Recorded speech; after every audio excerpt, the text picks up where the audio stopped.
and say that I am not the world's foremost authority on anything. I am smart enough to know how much I don't know. But I'm also smart enough to know that you're not going to be perfect on everything. So sometimes maybe it's just your opinion, and your opinion may be wrong. And so I try and tell people that I'm not the world's foremost authority. I prefer to think of myself as just an ordinary man pursuing extraordinary knowledge. But now you're actually, I hope we can reveal your age. Yes, I'm 77. As of December, this past December, I am now 77 years old. Wow. I feel like 120, but I'm 77. Wow. And what's really interesting to me is because you've done so much. I scare myself thinking about all the strange places I've been. And people you've known. And people I've known, and yet I'm still alive. I will give you my opinion on the world scene today. Yes. I believe, it's just my belief, based on 58 years of experience. I believe that there is a concerted, organized, conspiratorial movement in the world, and I refer to it the way it refers to itself, as the World Revolutionary Movement. Most people have never heard that term, but it's called the World Revolutionary Movement.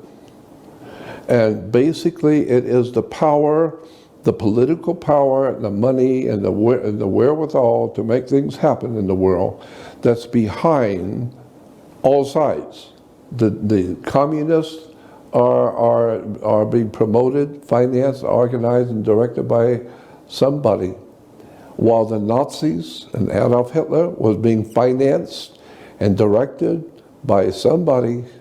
And then you find out that the Mormon church becomes very powerful, and a lot of money and prestige, and the Jehovah's Witnesses and the Seventh-day Adventists and Scientology, all of the major religions in the world, somebody's financing them. Somebody knows what's going on, and it's not what you think. And so when you begin to see the major religious movements in the world, and Jehovah's Witnesses is one cult that I know about. I know things about the Jehovah's Witnesses most people will never be privy to know. Really? Yes. Like what? For instance, I went out to dinner back in I don't know what it was, 67, 68, in Los Angeles. There was a big Jehovah's Witness convention, big one. And so three of the, what they call the governing body, the 12 men who sit in New York City, who govern the whole movement of Jehovah's Witnesses. Well, three of them were there in Los Angeles, and I happened to be in their company with them. And my dear friend, a young friend my age, was part of family with one of them. So he got to go where his uncle, who was on the governing body. And since I was his close friend, he could always get me in to go. And so I went to dinner with the three members of the governing body of Jehovah's Witnesses. You're observing. Yeah, just observing. Mm-hmm. When the conversation finally quieted down, I asked one of the members of the governing body, once a year you put out a yearbook telling the world what you've done and what you're doing and all that.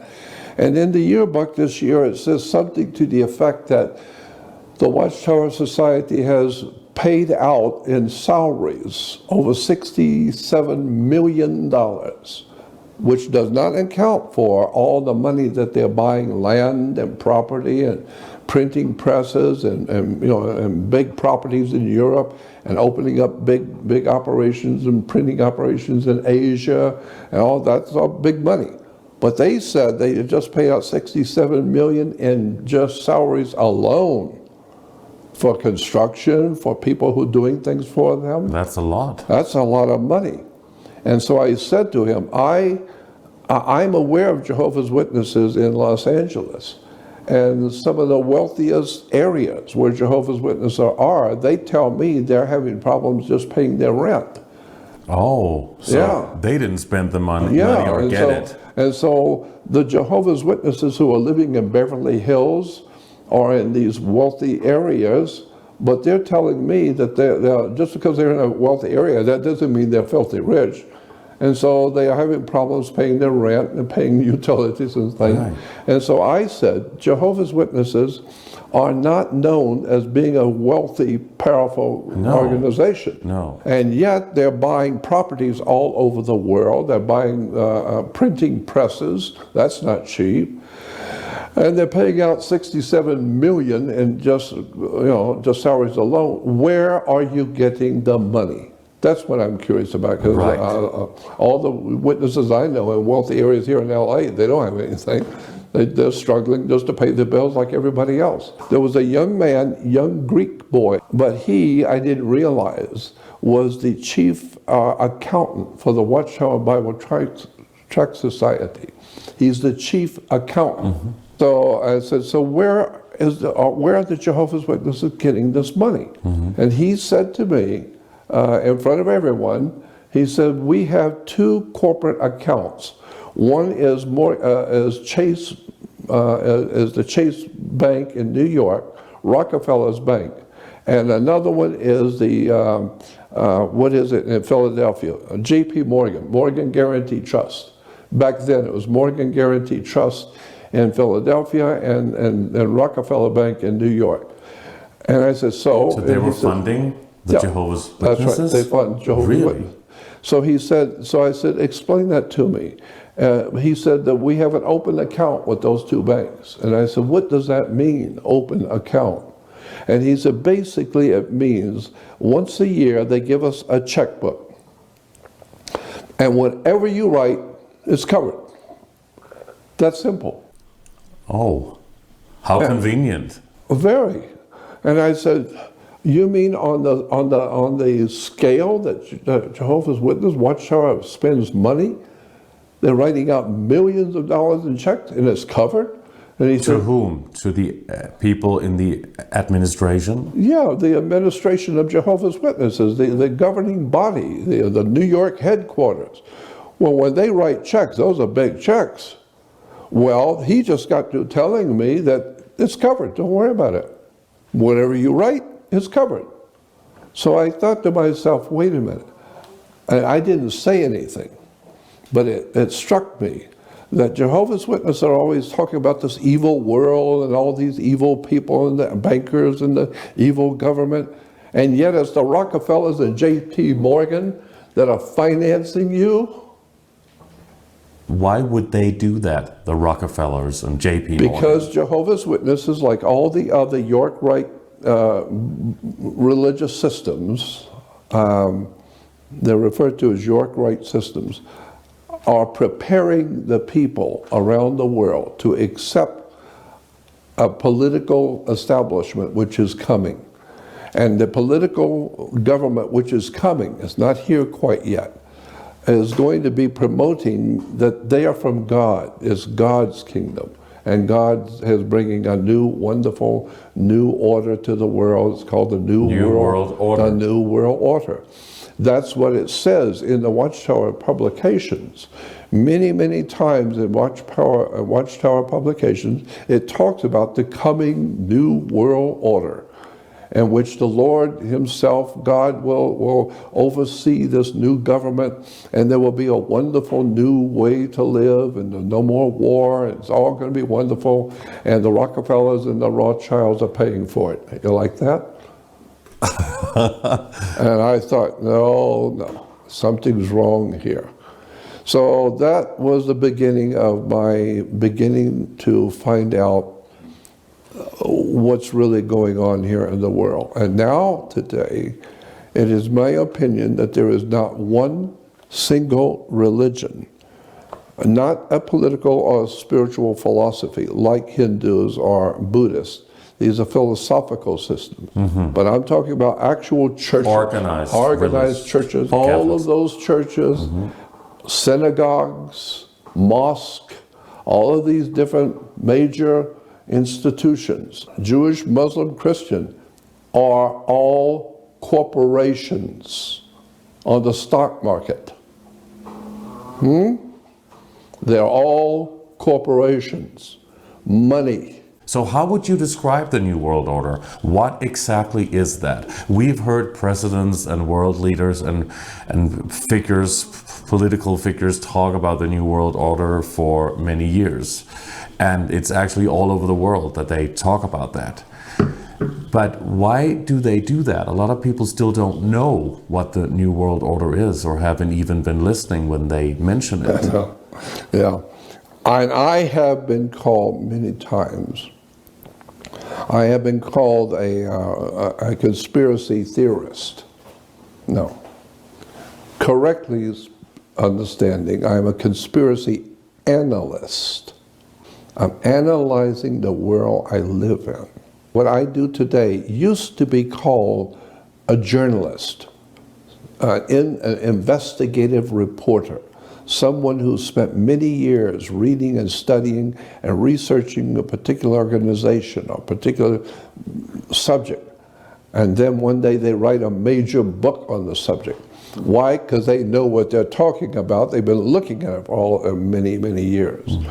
And so they were referred to as research analysts. And the government is very concerned about research analysts because the US government, like all other governments, have things like the CIA, Central Intelligence Agency, because governments don't care if you're a believer. You go to a church or go to a synagogue or whatever, and you're referred to as a believer. Governments don't care what you believe. Freedom of religion. They don't care what you believe. They want to know what you're doing. They don't care what you believe. So they have organizations called CIA, Central Intelligence Agency. They don't want to hear what you believe. They want to know who you really are. How much money do you really have, and what are you doing behind the scene that government don't know about? We don't care what you believe. They want intelligence. And so that's why I say, I'm not interested in what you believe. I want to know. I want proof. And so that's why there's a big difference today between being a believer and somebody who has done his homework. But very often when people like you and others talk about things that are so otherworldly and out there and wild, for a lot of people, they just can't take it in. How they will say, how can you, Jordan Maxwell, prove what you're saying? I mean, maybe not necessarily about the New World Order and that structure, because it's more, say, if we can say down to earth. But if we're no longer down to earth and we go into space and alien races and all of these things that we also want to cover today, then how can you prove that? That's right, and I understand. And I would suspect that that's a very good question. I don't have any problem with that. My answer would be that I don't need to prove it. I am just an ordinary man pursuing extraordinary knowledge. And I have been in the company of very powerful people that you don't know that I know. And I've had conversations that you were not privy to know about. And so I don't need to prove anything. And they revealed that there are things going on in the universe that we are certainly not being told here on Earth? Obviously. I have had events in my life that I was there and I was an eyewitness to, that I saw with my own eyes. And I know who they were, I saw what they did, and they know that I was there and saw them. And can you reveal some of that? I don't think so. Because I could tell you some stories about very famous people that will probably get me hurt. When I talk about extraterrestrials and UFOs and all that kind of thing, I've had experiences where I was there with other people, with my friends. And did you see some of that? And I was there when it happened. Oh. So that's why it doesn't bother me when someone asks me, well, how can you prove that? My answer to that is, I don't need to prove it, son. I was there. Have you seen what is called a UFO or a spaceship? Have I ever? Have you seen any alien races, a species from other planetary systems? Let me tell you a story that happened to me when I was 19 years old. I moved to Los Angeles from Florida. And so I had a room, and I was in North Hollywood. And so I only lived 2 blocks from downtown. So on Saturdays, I'd walk downtown to have breakfast and hang around town. And so I walked into the restaurant one day, 1959, and there was crowded. The place was crowded, no room at all, except one chair at the counter. So I sat down at the counter, and there was a girl sitting next to me. I'm 19, she was probably 17 or so. And so we started talking. I liked her, she liked me. And so then after breakfast we got up and took a walk down the street. We went to a movie, and so we started meeting on Saturdays. One night, on a Friday night, she came, knocked on my door, and she said, my dad wants to talk to you. And I said, I'm not interested to talk to your dad. Okay. Nothing I need to talk to your father about. And she said, my dad is a very important man, and he has something he wants to tell you. The moment I saw him, involuntarily, I got this strange feeling, the hair raised up in the back of my neck. I got a strange feeling about him. And I know this is not a normal man.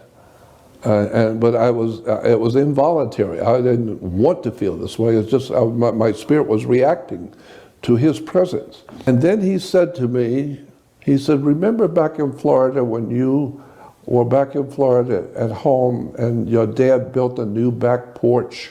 Remember when he tore down the old back porch and built a new one? And that scared me. And I didn't want to show tears in front of my girlfriend, but he scared me. How would he know? But my dad did build a new back porch. And he said to me... And you hadn't told the girl that? No, never told her. Why would I need to tell my girlfriend about my dad building a new back porch? Ordinary talk. No. And so when he said that, it scared me. And he said that one night you were about 8 years old, and one night you got up, and you were not supposed to. You were supposed to be in bed sleeping, but you got up and you went on the back porch late at night, and the moon was full. Remember that night you went out on the back porch in the full moon? And that really scared me, because I was thinking, how much more does he know about my personal life? And he said to me, remember when you were on the back porch, the green lumber your dad had used because it was cheap, but it was green lumber and it smelled funny at night. And you remember how you picked it with your thumb? Remember that when you picked the wood and you put it in your mouth like picking your teeth? And you were smelling it because it smelled funny? And I said, yes, I did. And he said, I know. We were there. And I said, who's we? And he said, you asked to do something with your life. Why are you here in Los Angeles? Why did you come here? And I said, I don't know. I just needed to come. It was a passion to come to Los Angeles. And he said, that's right. We brought you here. After all, you said you wanted something to do, so we brought you here to Los Angeles so you can do something. After all, you asked God, so we're giving you a chance.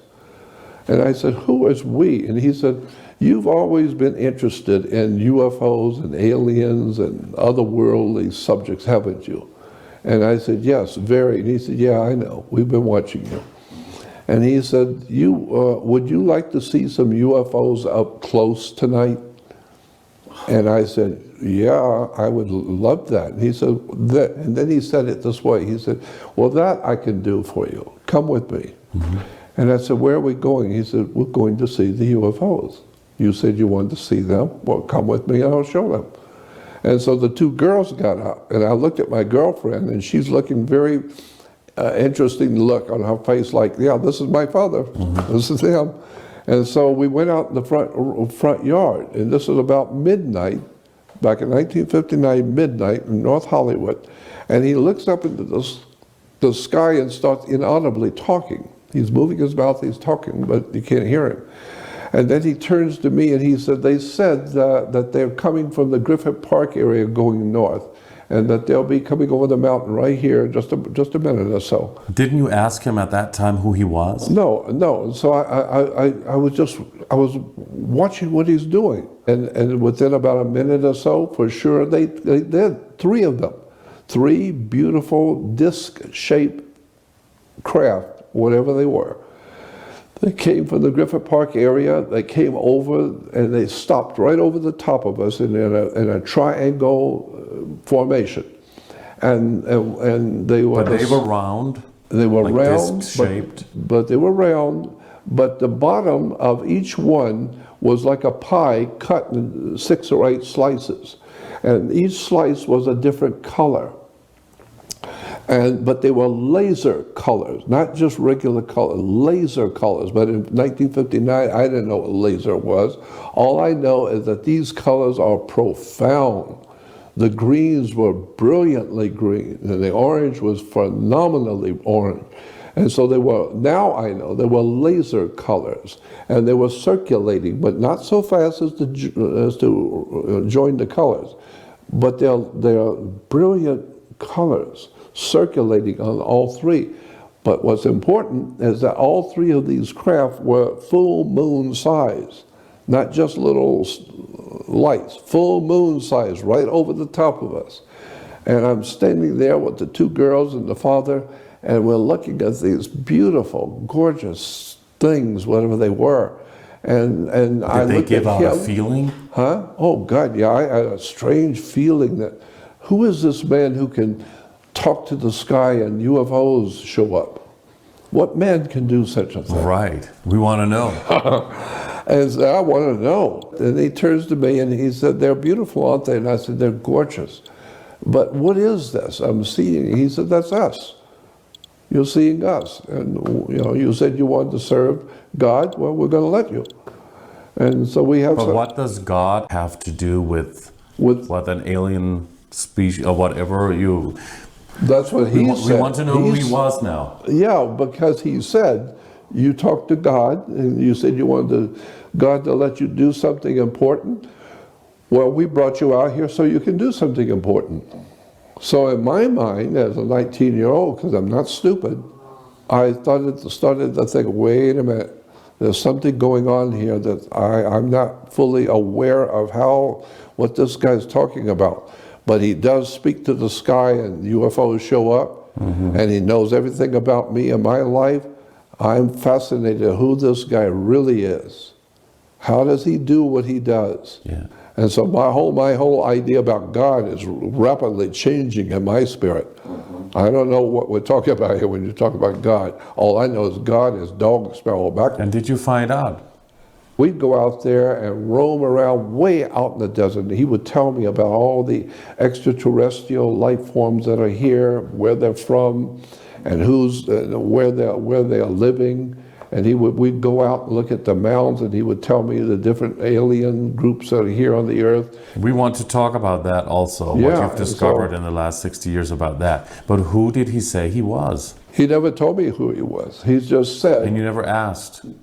I don't think I ever asked. I just listened. I just listened. How could you not do that when UFOs appear? And he's saying things that you've done totally in privacy. But I'm enthralled with him, and so I'm just listening. But do you think he was an extraterrestrial? That's what I think. That's my. But he looked human. Yeah, it took perfectly human. But that's what the Bible says.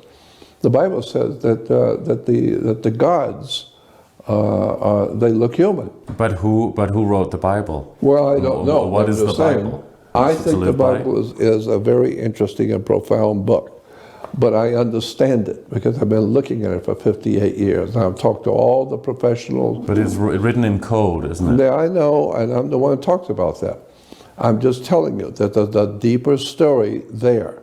I believe that the Old and the New Testament are metaphors, spiritual stories that are metaphors. And if you're looking at the Bible as history, then you don't understand. You don't get it.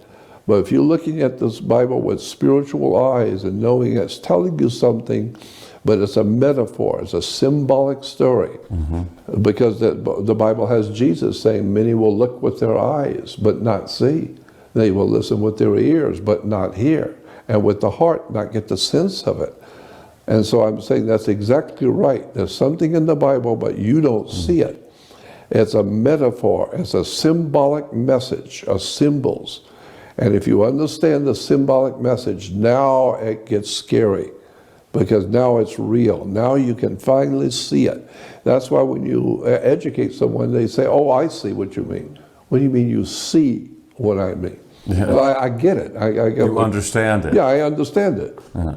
Well, how do you understand? You stand under the foundation. If you're going to build on the second floor, go down the first floor and see if the foundation is going to hold what you're going to do on the second floor. So now you're standing under the foundation to get understanding. That's where the word comes from. Right. To stand under a subject. And now you understand. And so I understood that he has knowledge and can do things I can't, and I love being around him because it was fascinating. I learned so much from him. I didn't feel required to ask him, where are you from and who are you? He was my friend, my girlfriend's father. And you had been very inquisitive, though, Yeah, since your I was very childhood. inquisitive up here. But you couldn't ask him. Was it something that blocked you from asking him, or what was that? No, I just never, it just never occurred to me to ask him, where are you from and who are you? But in the Bible, for example, we talk about the Garden of Eden. Yeah, no, but that's all symbolic. It all has to do with metaphors. Can we talk about the symbolism behind that particular section? Well, of what the you Bible? need to know about the Bible right off the bat is Genesis 1:1 in the English Bible, the King James Bible, does not say what it says in Hebrew. It does not say what you think. So it's been rewritten. It's been rewritten, retranslated, and it's all screwed up. And so, in the King James today, you will read Genesis 1:1. In the beginning, God created the heavens and the earth. That's not what it says in the Hebrew. It doesn't say that. And so I talked with one of the leading rabbis back in 1960 to 65, was a dear friend of mine, and we used to talk all the time, and he was a very powerful rabbi in America. And I asked him, and he said, nowhere in the Bible does it say God created man. That's Christian ideas, but the Bible doesn't say that. It's just a story that is written to control people, or to make them believe something in a certain direction. That's right. How many different alien species and races do you know of, or heard of, or been told about? I have heard from people who should know, who are in a position to know, and they tell me there's over 50. Over 50? Over 50. And who are the most powerful alien races? Are they all bad or good? And who is working with, let's say, the government? That's a good question. And I've had experts tell me their opinion and basically what they know. I can't swear by it, but I've had experts who should know, and they tell me there's over 50, and that most of them look human. Most of them look human. But there are others who don't, and there are others who are not physical, others who are energy fields, and they can... They're interdimensional? Interdimensional, exactly, that's the word. The Bible basically says, if you read it, it says that that we were created by aliens. That's what it says.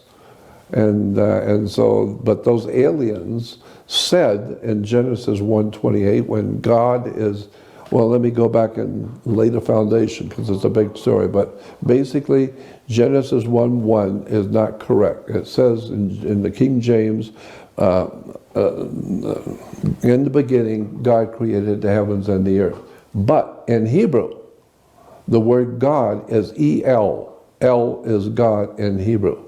So therefore, if you go back to the original Hebrew and read it, it should say, in the beginning, El created the heavens and the earth, because El is God. But it doesn't say that. It doesn't say El created the heavens and the earth. It says in the beginning in Hebrew, Elohim created the heavens and the earth. Well, that's different. What does that mean? Well, Elohim is a plural. Just like in English, you have a C-A-R, a car, you put a comma and an S, becomes more than one. Cars. Well, in Hebrew, Elohim is a plural, which means it should be correctly translated, in the beginning, the gods created the heavens and the earth. And so then later on, when we're talking about God creating Adam and Eve, no, it's not God. The gods created Adam and Eve. And what does it say in Genesis about God creating the heavens and the earth? It says, the God said, come let us make man in our image after our likeness. And so the rabbi told me that, and so I said, well, doesn't that say that God created man? No, it does not say God created man. The rabbi said, go back and read it correctly.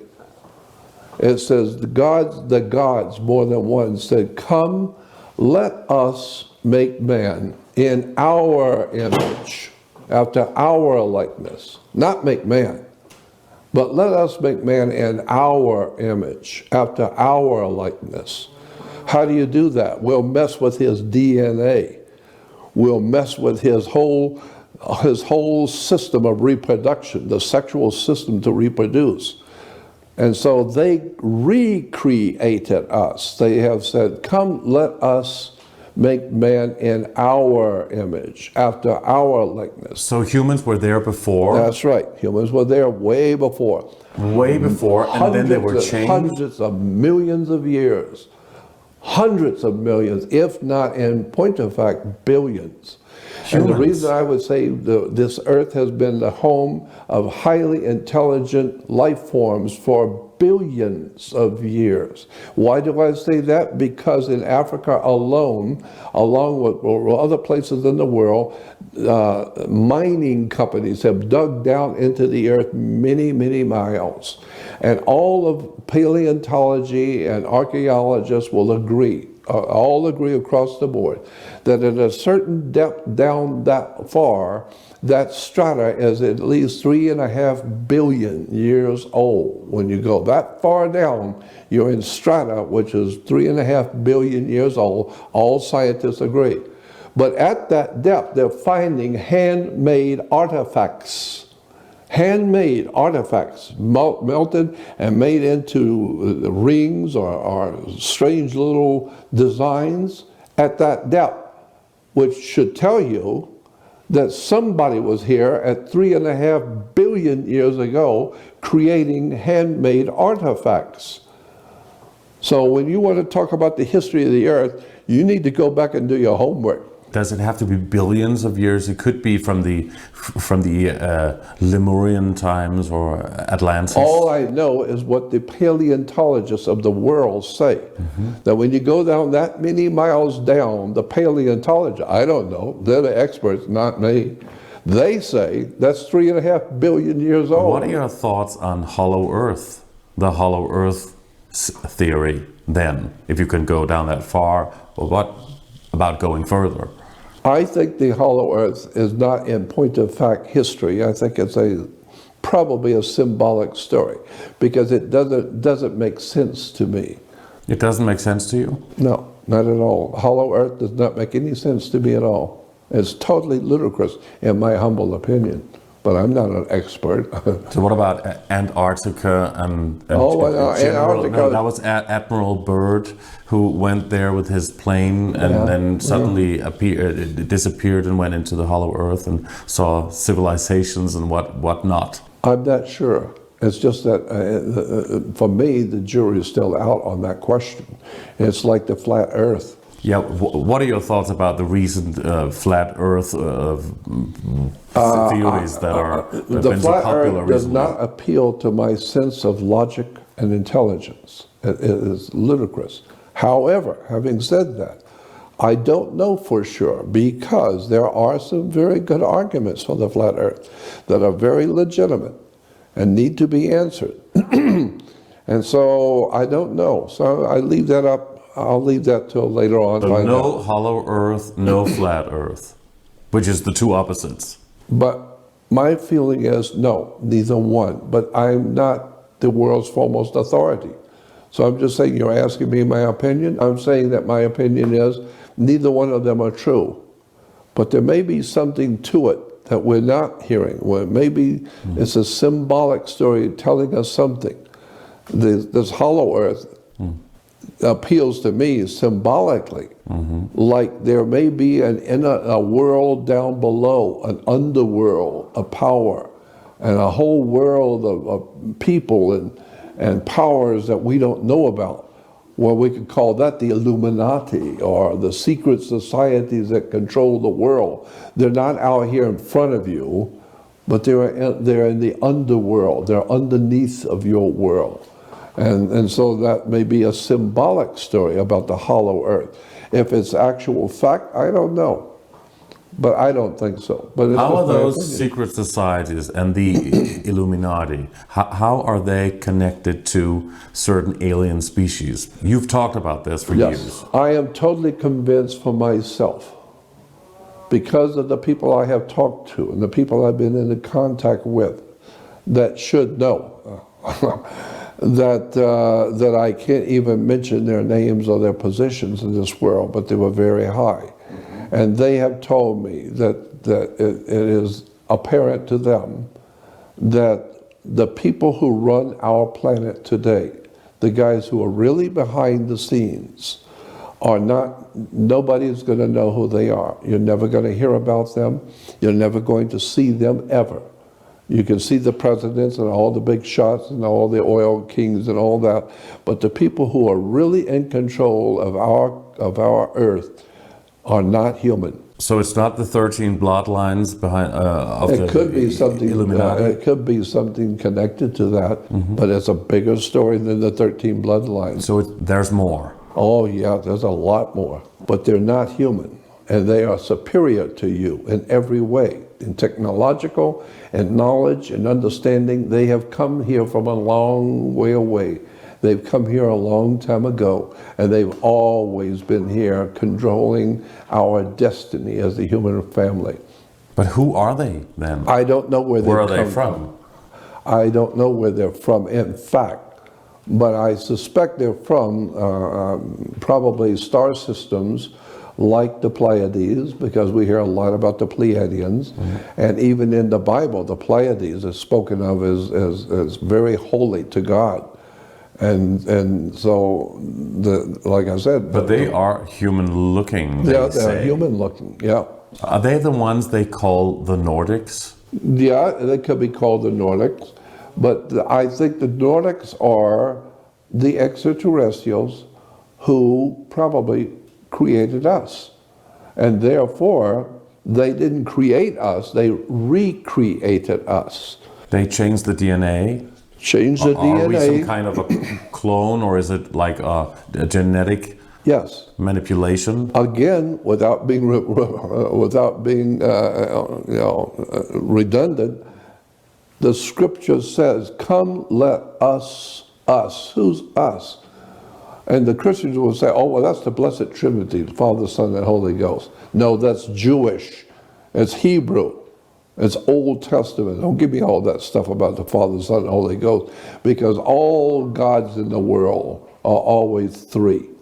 All gods are in the world are triune gods. Brahma, Vishnu, Shiva, Osiris, Isis, Horus, Father, Son, Holy Ghost, Abraham, Isaac, and Jacob. No, it's all a story. It's based on three. And then you have the three major religions, Christianity, Judaism, and Islam. Why three? Why couldn't it be seven? No. Then you'll find out, no, you're playing with numbers now. There's something going on here, and it's encoded. So the Nordics, they came from where? I've heard that the Nordics have come from, and then I've heard that the reptilians, they come from Beta Reticuli star system. Is that what they call the Draco? Yeah, the Dracos and Dracos, yeah. I don't know, but I'm saying I've heard many times that the Dracos or the reptilian, they come from a star system called Draco, or whatever it was. I'm just telling you what I've heard. I don't know. But I have met people in my life that are not from this world. I know they're not. I can't prove it. But what they showed me and what they could do and what they knew and what they were able to do was not normal. That's not human. When you talk about the reptilians, why do we humans have a reptilian brain? I know, yeah. That's kind of interesting, isn't it? I think so. Yeah, I do too. What are your thoughts on that? I have talked with so many professional people, airline pilots, high government officials, law enforcement officials, military people, underworld people. I've talked with a lot of people in my life. And so many times as I'm traveling around the world, giving lectures on these subjects, I meet people who are very important. And they come to me and say, Jordan, I want to tell you something in private. And then I find out who they are. And I'm thinking, wow, man, I'm sitting here with this guy. When the world would see me with him, I'd probably get assassinated, right? And they're telling me things that they know about the extraterrestrials who are here. Why would they tell you that? Because they have somebody to talk to that they don't have to teach. They don't have to bring me up to speed. But they also know that you could be dangerous because you're revealing these things. That's right, You're exactly. talking publicly about it. That's right. And so So that's why would they tell you? Well, no, I'm not saying anything that could be attributed directly to some source. I'm just giving you my opinion based on all my life's work. It's interesting that they would tell you that they would tell you, maybe somebody else that they could trust a little bit more, like in a family circle or something. I have a very, very impressive scientist from NASA, extremely brilliant guy, and he's written books. And he came to an event I was doing up in San Francisco. I was speaking at a conference, and he came to the conference, and he came over to me and said, Jordan, I want to talk with you in private. And so we went into the lobby of the hotel and sat quietly in the corner. And he said, I work for NASA. Here's my identification. You know, he's a NASA scientist, physicist, and he worked on this, he's worked on that, he's worked on all these big programs. And he said, you talk about Saturn. I got stuff on Saturn you don't have. Let me tell you some more about Saturn you don't know. And so he began to explain to me stuff about Saturn that blew my mind. And we want to know. Well, first of all, Saturn is inhabited. Somebody's there. But the surface is not solid, and it's gas. First of right? all, no, you don't know that. You've been told that. Oh. And so I asked him, my first question was, if you know so much about Saturn, why the rings? And it was just a conjecture.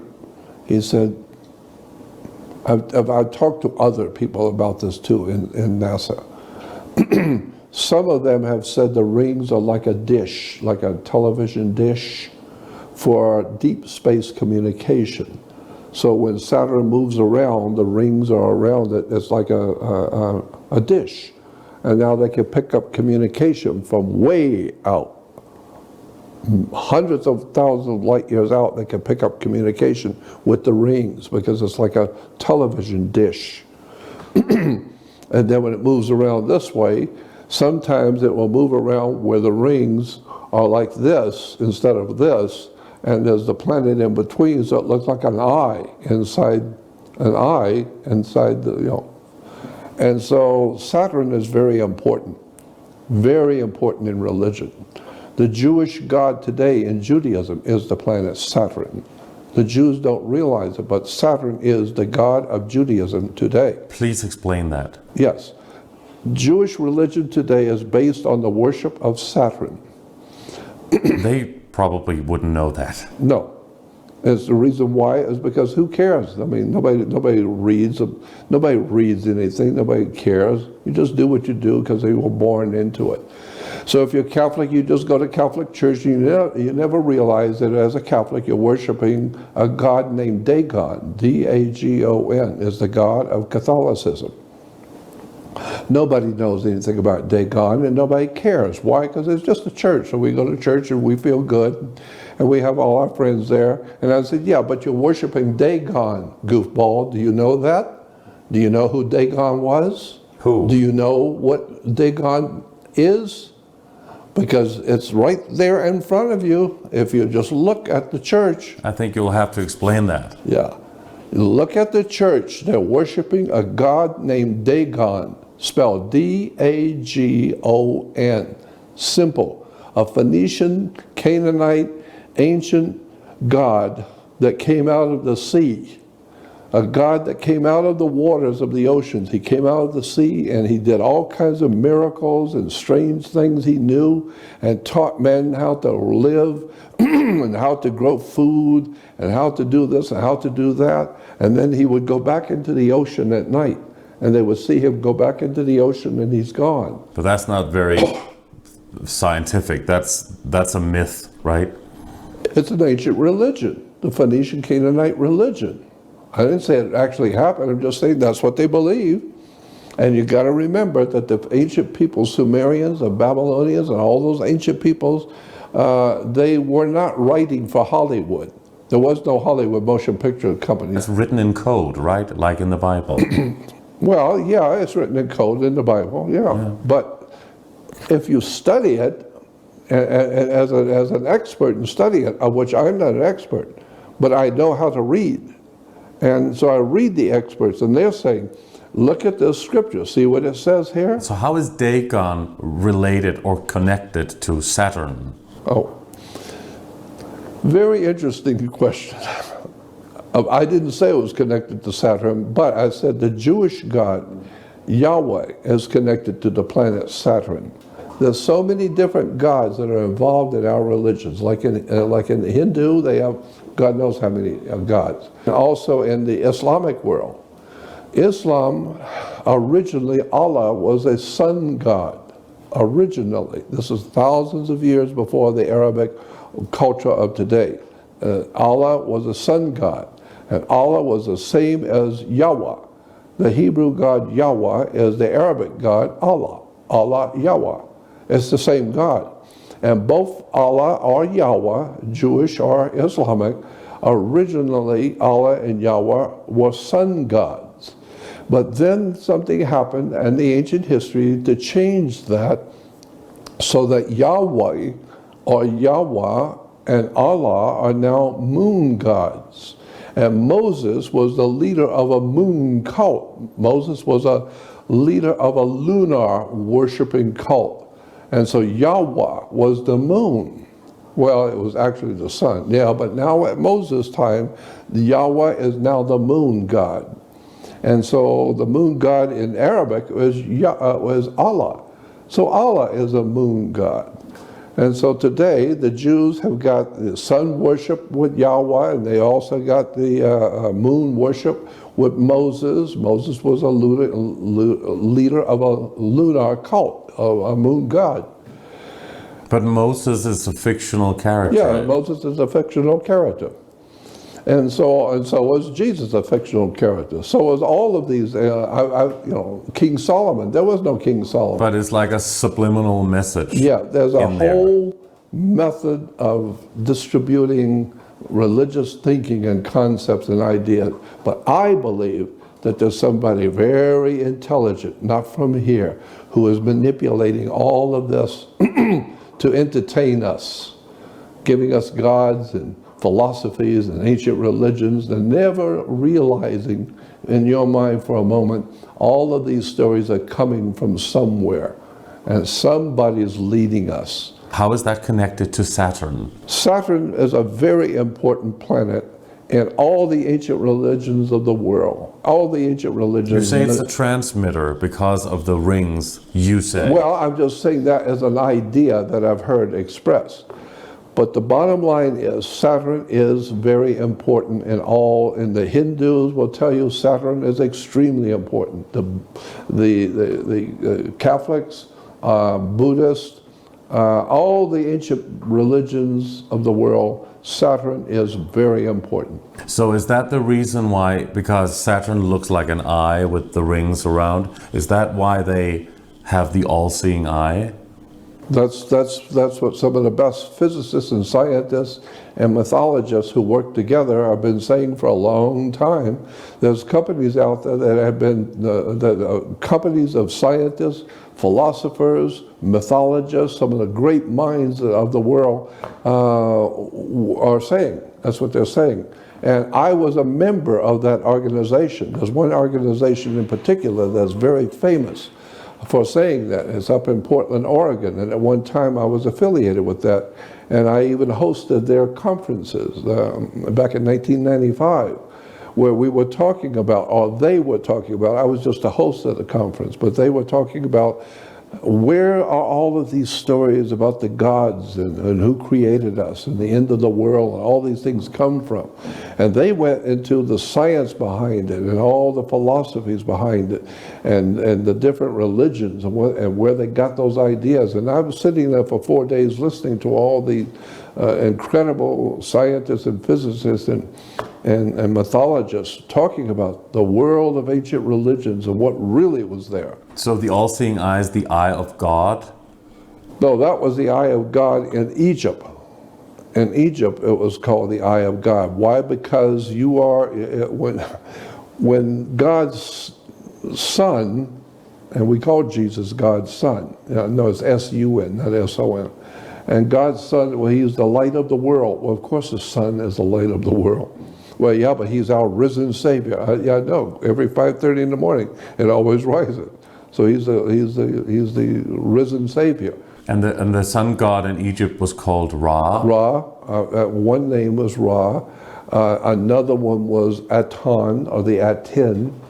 And that's a different religion that was in Egypt, that they called the sun god Aten or Aton. Mm-hmm. Look it up in the dictionary. A-T-O-M was the Aton, was the sun god in Egypt. So now the Hebrews, the Jews have Yahweh. But the Jews will tell you that God's name is so important that you should not use his name. You should not use his name at all. So you use a substitute. And they write it with 4 letters. They write the 4 letters, and the 4 letters represent the most holy of all gods in the whole world. But it's just 4 letters. And so the Jews call that the Tetragrammaton. Are you aware of that? No. Yeah, well, Tetragrammaton is the name of God in its most holiest form, but you cannot use his name, his real name. So the name of God is Aton, because Tetragrammaton is tetra, which means 4, mm-hmm. Gramma, which means a letter, like you write A, B, C, those are letters. So tetra is 4, gramma is a letter, A-T-O-N, Tetragrammaton. But the Jews will tell you today, ask any Jewish rabbi or any Jews, what's the name of God? And they said, no, we can't use that. Can't use his name. Well, what do you call him then? We call him Tetragrammaton. Tetragrammaton, A-T-O-N. Mm-hmm. And then everywhere around the world, and every synagogue you will ever go into in any country of the world, you will always see God's name inside a sun. Mm-hmm. Always. Always. But that was L, right? E-L. No, that's different. That's different again. El was the name of God, but Tetragrammaton is a particular God. So when we hear that Jews were the first monotheistic religion, monotheistic means a worshiper of one God. But you're mistaken. The Jews were not the first monotheistic religion. That was in Egypt. But as the rabbi explained to me, the Jews were not monotheistic, they were heno, spelled H-E-N-O, henotheistic. Henotheistic means choosing one God from a group. Of several. Of several. But you chose one. So if you got 15 gods standing here, they're all equal, and you pick one, I'm picking you to be my God. And if you accept, okay, then I am now picking you, and I'm agreeing, and I'll be your God, and you'll be my people. So therefore, we can say that I, as a Jew, am now a worshiper of one God. Not the one God of the whole universe. No, I have 15 of them and I picked him. So I'm the worshiper of one God. Yeah, that God. And that's why in the Bible and the Ten Commandments, God says in the Ten Commandments right off the start, he says, I am the Lord your God, and I will not have strange gods before me. He didn't say I'm the Almighty God. No, I am the Lord your God. You picked me, and I agreed. So we got a contract here. The same thing a young man would say to a girl that he's going steady with. Yeah, there are other young men out there even better than me, but I'm committed to you, and you're committed to me. So yeah, there are a lot of other young men out there, but I better not see you with one of them. I don't want to have any other man in your life but me. So we've made a deal here. I picked you and you agreed to pick me. And so when you say Jews are God's chosen people, no, they picked one God, so they're the worshiper of one God. Yeah, but there's 14 others you didn't mention. So right. That's that way to understand that. So in what way is Saturn connected to that religion in Judaism? Saturn was connected because Saturn was referred to as the inhibitor. Saturn, in all the ancient sciences of the world, everybody knows that Saturn was called the inhibitor, the stable one. Why? Because it's always sitting right there, and it's the only, as we can't see any planets out past Saturn. But with your naked eye, at least you can see Saturn. It's a little star, but if you look at it, it's Saturn. And so Saturn was called the inhibitor, which means anything that can hold you back and teach you a lesson. So therefore, mafia, police department, government, the military, the Marines, they're called Saturnalian societies. They're Saturnian. Why? Because they can hold you back. They can put you in prison. They can teach you a lesson. So any organization that is powerful enough to teach you a lesson and hold you back, we call it Saturnian. Talk to anybody who knows these words. Saturnian means severe holding you back and teaching you a lesson. So therefore, the Jews will worship Saturn on Saturn's day. They go to Temp El, and El is Saturn. So El is Saturn in the ancient world. Well, it says in the beginning, El said, come let us. Us, who's us? And so therefore, what I'm saying is that Saturn is the inhibitor who holds you back. So the ancient Jews or the ancient people said, if he's going to hold us back, then we're going to, and incidentally, the planet Saturn in the ancient Phoenician language, the planet Saturn was referred to as Shabbath. S-H-A-B-B-A-T-H. Shabbath was Saturn. And so if you're going to worship Saturn, and he's Shabbath, then you do it on a day you call Sabbath. Sabbath is Shabbath. Shabbath is the planet Saturn. So the Jews worship Shabbath on the Sabbath. And that's why they go to the synagogue and have their holy day on Saturn's day or Saturday, right? And they always have their holy days after sundown, after 6 o'clock. They have their holy days, and always the holy days after 6. Why? Because that's when their day starts. Their day starts after 6 o'clock. So unlike Christians, we at 5 o'clock in the morning, we greet the sun. No, they're worshipers of the moon. And so from Egypt looking eastward, from Egypt looking east, there's a whole series of high mountains in the Sinai.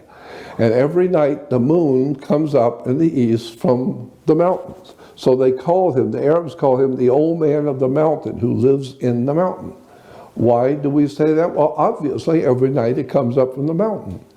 But it comes up after the sun's gone down. It comes up at 6 o'clock. So if we're going to worship the old man of the mountain or the moon, we do it at 6 o'clock in the evening.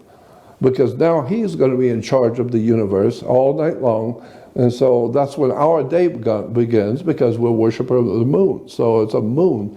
Even the Jews will tell you they have a lunar calendar. And so they trace their day from many moons. Well, but so is the Native Americans. They trace they're called tribes. So we have Saturn is also connected to the moon, definitely. And also, several researchers say that Saturn and then the name Satan is related. I got news for you. You'll hear a lot of talk about Lucifer. Yes. Yeah, Lucifer this and Lucifer's the devil and Lucifer. Well, in point of fact, if you do something really interesting, go to a library and read a book. Go to a library and read reference books on words and terms. Most people don't have time to do that. If you do that and you do the study of the word Lucifer, you will find out Lucifer is Jesus. Jesus is Lucifer. The Bible says that. So a word that means the opposite, and people worship it, like what? Saturn. Satan is a word in Hebrew meaning an opposer in court. So if you're going to in court and you're a Jew and you're going into court with another Jew, and so in the Jewish religion, you're going into court against your brother, against another Jew, that's very serious. You take a Gentile to court maybe, but now you're going into court to fight another fellow Jew. So that's a defense lawyer? No, it just means two Jews fighting in court. Really? Is that what it means? Yeah, and so basically that's where it comes from. And so the word for an opposer in court, when you're opposing your brother in a court, you're enemies now. You're fighting each other in court. So you're an enemy. Well, the word for an enemy that you're opposing in court is called a satan, S-A-T-A-N, a satan. A satan is an opposer who's opposing you in front of the judge. The judge is God, and he's opposing you. He's saying you lied and you did something, and he's telling God, he's telling the judge. The judges all wear black robes because black robes were assigned to Saturn's god, Saturn's priest. Priest of Saturn always wore black robes. So a black robe represents someone who is officially representing Saturn, the god Saturn who's the inhibitor. And he is the inhibitor as the judge. He can throw you into jail. So it is connected. Oh yeah, it's very, very connected. Satan and Saturn. Yeah, Satan and Saturn. But I'm saying that Saturn is a god of the Jews today, and they worship him on Saturn's day. And his name in the Phoenician language is Shabbat, and so they have today something called Sabbath. Mm-hmm. So in the Ten Commandments, remember to keep holy the Sabbath. Sabbath is the worship of planet Saturn. Why would you need to keep that holy? You need to go back in school and learn your own religion. You need to understand what these words mean. I mean, don't tell me I need to keep the Sabbath holy. Why? But they certainly would not believe or think or want to embrace the idea that that's actually what they are serving or what they are believing in. Of course, no, they don't know that they're serving Saturn. They don't know. No. But one of the most important symbols in Judaism is the six-pointed star, the star of Saturn, the Star of David. The Star of David is six-pointed, so it's a hex. The ancient peoples in the ancient world used to draw a circle on the ground and then draw a triangle in it. And then they would draw another triangle opposing it. So that's the Star of David inside a circle. Hexagram. It's a hexagram. Then you step inside of it and cast an evil spell on you. And so that's where we get the word they're casting the hex on you. They get the hex put on you because they're standing inside the hex and they're putting the hex on you. And so hex means which? Hex means a six-pointed star. And so today the Jews walk around proudly to show they got the hex put on them. Right? Because it is a six-pointed star, and the encyclopedia says a six-pointed anything is a hex. But in Satanism, they use the five-pointed star. Now, that's different. That's Lucifer. That's the Luciferian star. But Lucifer is Jesus in the Bible.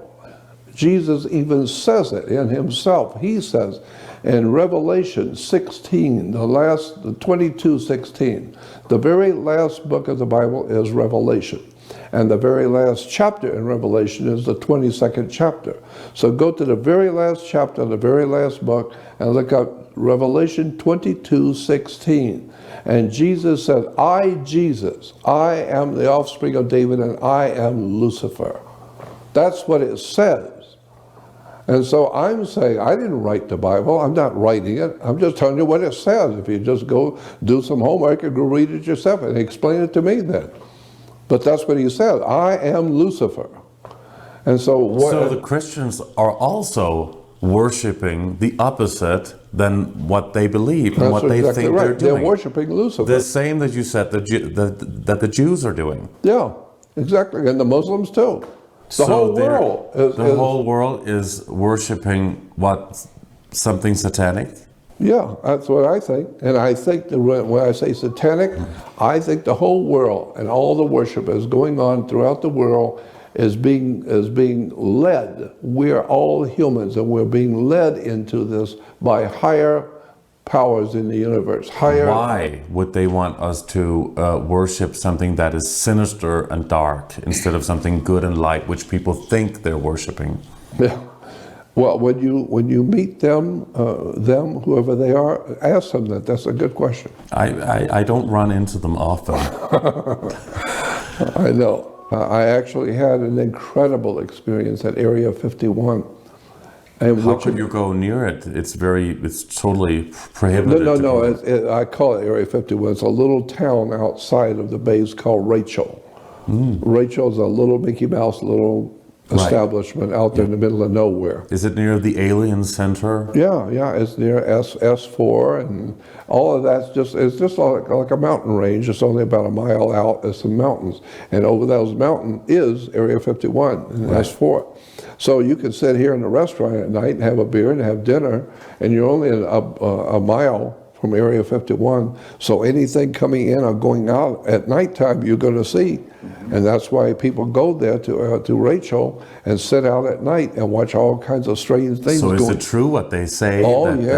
That is going on inside of Area 51? No and doubt also the underground levels? No doubt in my mind whatsoever, because I've seen things with my own eyes there that will challenge your understanding of life on the earth. I've seen it. I was there with other people. I'll give you their names. We saw things there that you would not believe. What did you see? We saw 7. It's a big story. I could go back and it's a big story. Just briefly. Briefly, we saw 7 beautiful full moon size UFOs 20 miles north of Rachel. We were 20 miles north of Rachel in an area called Railroad Junction. And we were out there about 2 o'clock in the morning. A lady friend of mine and a friend of mine who owns a bookstore in San Diego. And all 3 of us went out there. And we saw, when we got out of the car, it was totally black, but it was all overcast. You couldn't see anything. All of a sudden, the clouds opened up a little bit, and 2 beautiful, gorgeous, glowing, bluish white saucer shapes came in and stopped over the top of us. They were gorgeous. They were emanating light on the clouds above them. They were reflecting their light on the clouds. 5 more came in behind them, and there were 7 of them sitting right over our head. All 7 were beautiful, gorgeous, and scary, frightening to me. My 2 friends thought they were beautiful and were delighted to see them. I was frightened, and it scared me, because I know something they don't know, and I know this is not human. And whatever it is. Could it be military and something that the military technology? I know a lot of people think that it could be just us military, but I'm telling you, what we saw them do and what we saw later, it wasn't military. It was not of this world, because one of the aliens came in our bedroom when we went back to Area 51. In your bedroom? Yes, in our bedroom. It came into the motel where we were staying that night.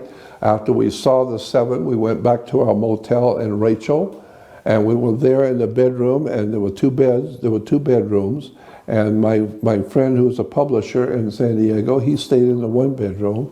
And my lady friend of mine, she's a radio talk show host in Hawaii, she and I stayed in this one room.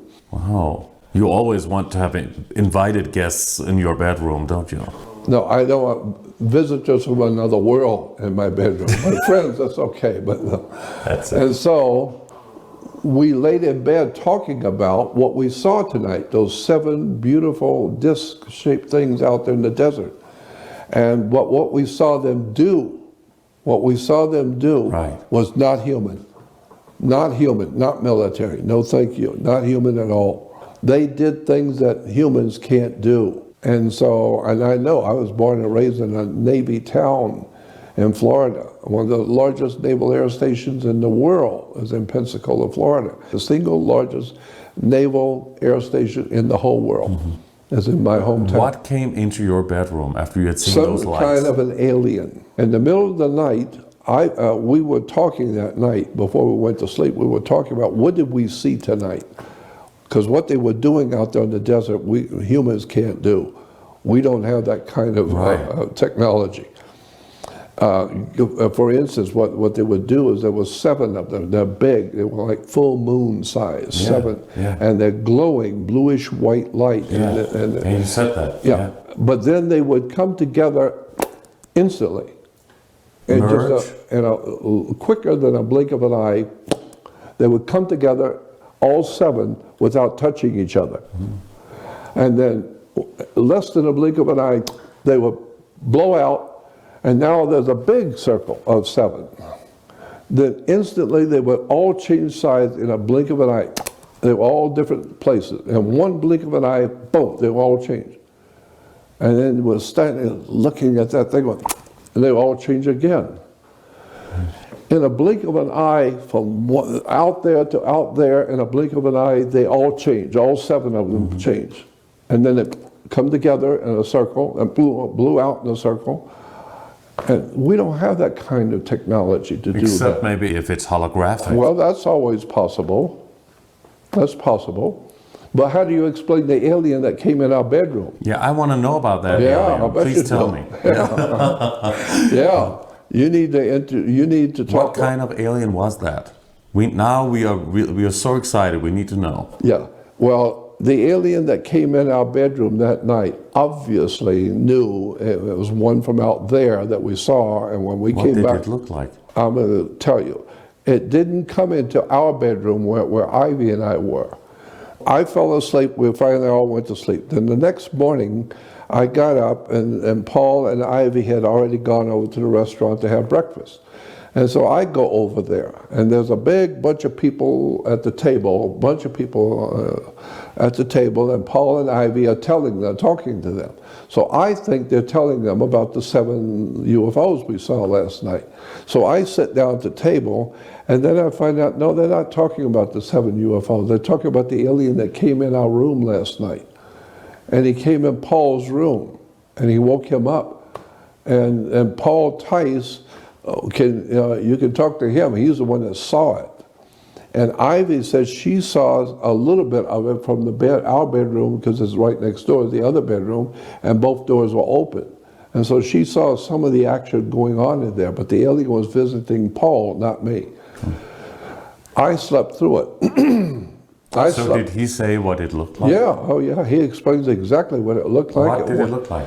He said that when he said he was sound asleep, and all of a sudden he woke up, involuntarily woke up, and was totally awake. Instantly, it was totally awake. And he said, and just above him was a little night light, a little light in the ceiling. But it hadn't worked. It wasn't on. It never has worked.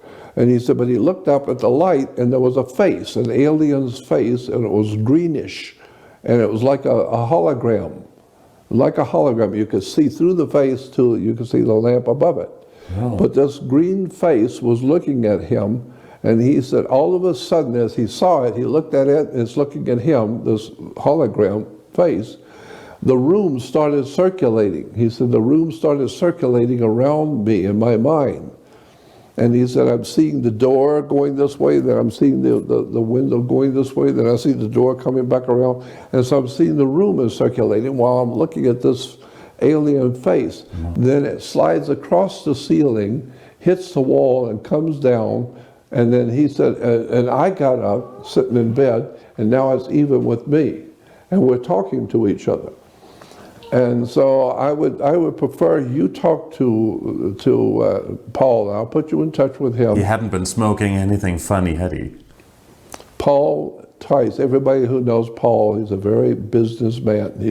He's a publisher, but he's had a lot of strange experiences in his life with aliens and extraterrestrials. We were just touching upon this subject on the reptilians. Is that something you can go into? It would be very interesting if you can talk a little bit, because a lot of people are talking about how the reptilian race or races are involved in worldly matters, things on They Earth. are what I think is who's running the world. I think we're being, the whole human race is being misled by alien life forms who have come here from another place, who are smarter than we are, technologically superior, just way down the road, smarter than you'll ever be. And they know how to run civilizations, and they know how to start religions and governments. They call the shots because they have powers we don't have, and they can make things happen. Reptilians. Well, the reptilians are wherever, they may be Pleiadians. I don't know who they are, in point of fact. I haven't gone to their house yet. But can you mention a couple of different races that are very important Well, to yeah, this whole like the Dogon. UFO phenomenon? Yeah, like Dogons. It's spelled D-O-G-O-N. Dogon, not Dagon. Dagon is a Catholic. Kind of similar. Yeah. Dagon is D-A-G-O-N, which is the god of the Catholic Church. But there is a there's a black, in Somalia, in Africa, there's a black tribe of natives there. And that Indian tribe is called, the black tribe is called Dogons, D-O-G-O-N-S, Dogons. And go back and read on the web, go look up Dogons and read about some really very impressive scientists and people, writers and researchers. What do they look like? It's just a bunch of black tribesmen, people live in a tribe in Somalia, but they are now blowing people's minds over what these tribal people can do. They know everything about the universe. They tell you everything about the universe, how heavy the sun is, how heavy the earth is, all the different planets and how they got here. And they're telling you all kinds of things that scientists today are just now beginning to find out they're right. And they know all about the stars, the star systems, and how far it is from one place to another, and how to do this, how to do that, how to do space travel. And so now scientists have finally heard about them, the Dogons, D-O-G-O-N-S. And so they've gone over there and talked to them. And they say, how do you know all of these things that we didn't even know? NASA is learning from you. All the things you're telling us are fascinating, and they're true. How do you know this? You're just a black tribe in the mountains of Mali, and we are the great scientists in America, and you're telling us things we've never heard. So that tribe in Mali is they're called the Dogons, and they know all kinds of things about the universe and us as humans that nobody knows. So they asked them, these scientists and writers and people who go to visit, how do you know these things? Because you're right. Well, we didn't even know it. How do you know it? And they said, they come tell us.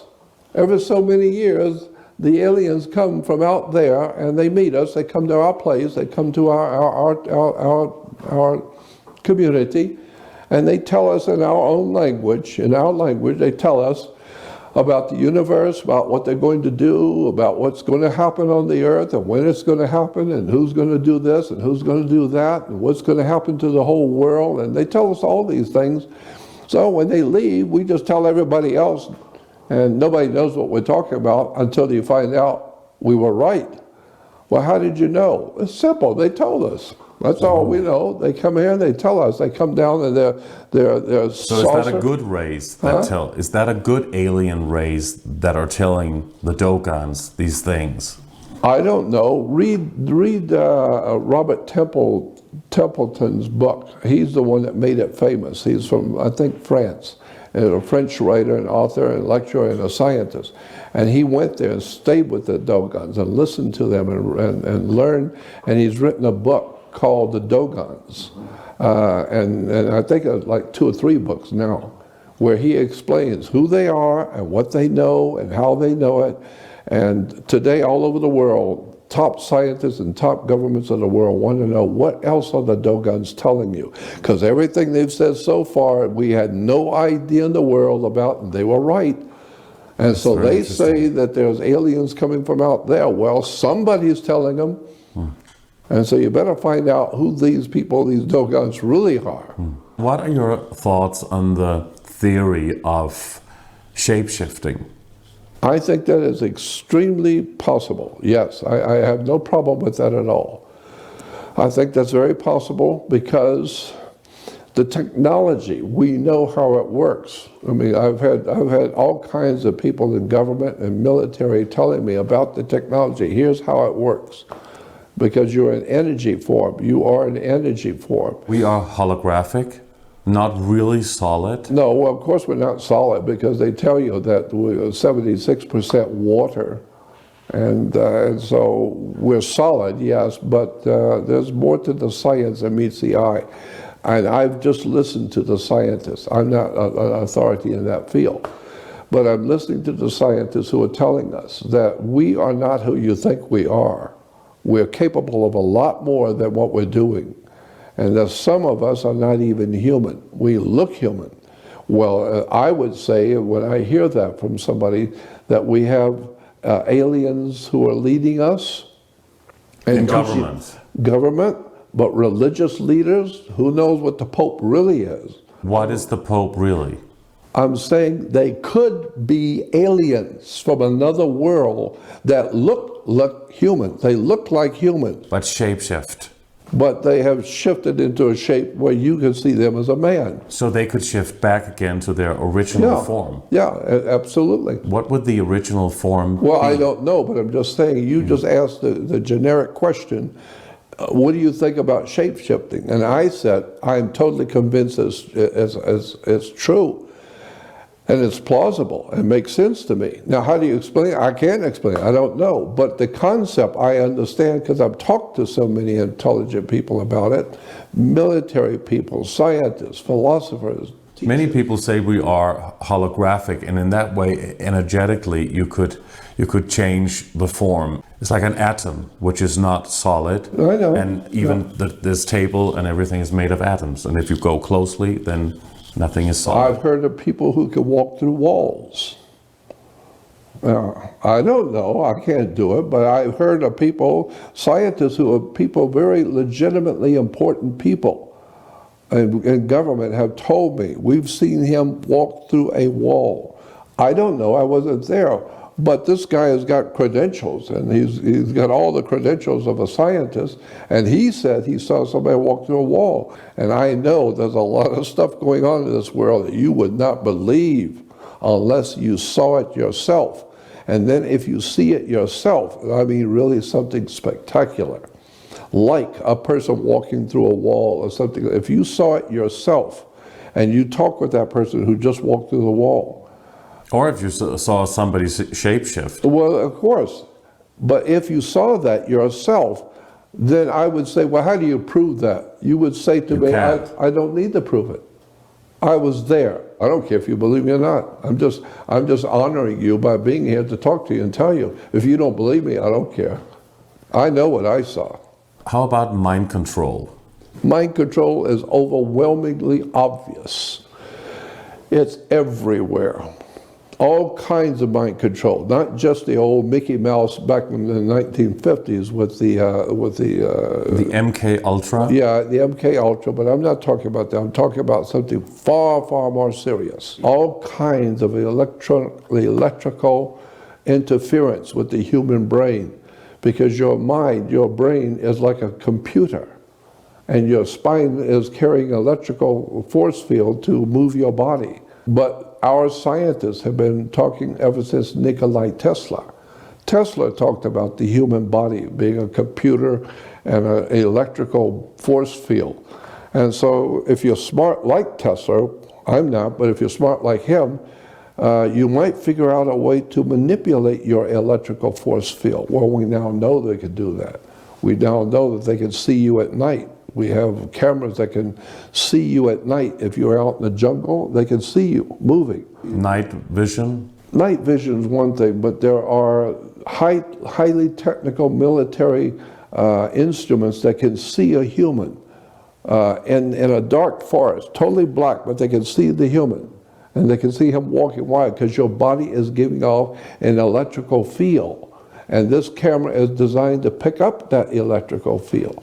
So in the military, if you're out at night, totally dark at night, and you're moving around, but you can see other humans. They don't know that you're seeing them, but you can see them, how many there are. Can they also look through walls? Absolutely, I think so. Mm-hmm. You have to understand that your particular religion is based on where you were born. If you were born in Africa, then you would have a certain concept and idea about God and the theology and religion, unless, of course, you were born in the Yukon. And now, as a Eskimo, you have your idea about God and theology and who runs the universe, unless, of course, you were born in Russia. Now you would have the Russian Orthodox idea about God, etc., etc., unless, of course, you happen to be born in China. So the idea, the point I'm making is that whatever it is you believe is only because of where you happen to have been born. It doesn't mean you know the whole universe and know anything. It just means that's what you believe, because the people you hung around with, you were... Indoctrination, more so than just brainwash or mind control. I had a man, compartmentalization. I had a man on the national level in America, at the very top in America, one of the top people in this country that you would not even suspect that I know. And he told me, he said, Jordan, I'm a Jew. I was born a Jew. And so that's who I am. I'm a Jew. But I don't know if the religion's right. I don't know. That's not what I do. I do something else. I'm in government. But I was born a Jew. And so I have a feeling, an affection for God as a Jew. But that doesn't mean I know anything. I'm not sure of anything. I'm sure when I go and do my job in government, I'm sure I know what I'm doing. But when we talk about theology and religion, he said to me, I would much prefer listening to you, because that's obviously what you've been, and you're evolving in your life, all your life, is theology and religion. Mm-hmm. So I would much rather listen to you. And I said, well, thank you. And I said, but I know a lot about government and the laws of government. But if we're going to talk about government and a elitist circle, I'd rather you do the talking, not me, because that's your field. And theology, religion is my field, and I respect your field. So he said to me, well, good, now we got a good relationship. You stay out of my business, I'll stay out of your business. He said, but if I want to know something about God, I would call you and talk with you. And if you need to know something about government, call me, I'll know. And did he know something about mind control? Oh, yeah. Yeah. And what did he say? Well, his position in government was so high up that I'm not about to tell you who he was. No. But he was well aware of how the technology works to control. And here's one thing you need to know about mind control, is that when we talk about magic, magic to most people is the magician doing his magical stuff with the cards and all that. That's not magic. That's not, in fact, magic. That's sleight of hand. That's being crafty and clever. Right. But that's not magic. Magic as a real thing is very, very powerful, otherworldly demonism, devil worship kind of thing. Satanism. Yeah. The occult. Yeah, the occult.